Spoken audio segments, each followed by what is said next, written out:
দেশের আনাচে কানাচে লুকিয়ে থাকা নাশকতাকারীদের খুঁজে বের করতে দেশবাসীর সহযোগিতা চাইলেন প্রধানমন্ত্রী শেখ হাসিনা। সকালে সাম্প্রতিক সহিংসতায় ক্ষতিগ্রস্ত বিটিভি ভবন পরিদর্শনে গিয়ে একথা বলেন তিনি।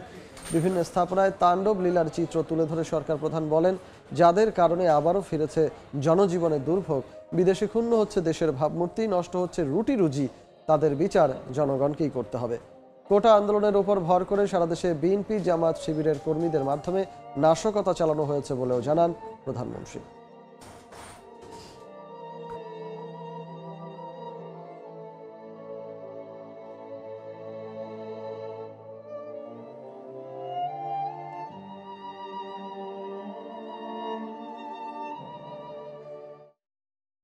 এবারে পড়ানোর চরিত্রটা কিন্তু একটু আলাদা। এবারে তারা গান পাউডার ব্যবহার করেছে এবং নিমিষে সব পুড়ে করে ছাই। সারা বাংলাদেশ থেকে এই সন্ত্রাসী এবং বিএনপি জামাত, বিশেষ করে শিবির, তারা ঢাকায় এসে আক্রমণ করেছে ওই কোটা বিরোধী আন্দোলনের সূত্র ধরেই।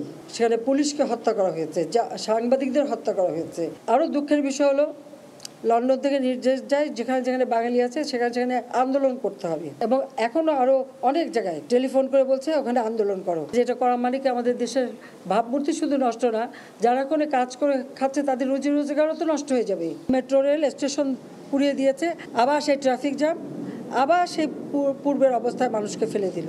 যাদের জন্য এই দুর্ভোগ, যাদের জন্য আজকে বিদেশে বাংলাদেশের ভাবমূর্তি নষ্ট হচ্ছে, আমি তাদের বিচারের ভার এদেশের জনগণের উপরেই দিয়ে যাচ্ছি। তাদের বিচার জনগণকেই করতে হবে। যারা এসবের সাথে জড়িত সারা বাংলাদেশের আনাচে কানাচে যে যেখানে আছে তাদের খুঁজে বের করুন এবং তাদের শাস্তির ব্যবস্থা করার জন্য সহযোগিতা করুন। আমি দেশবাসীর কাছে সেই আহ্বান জানাই।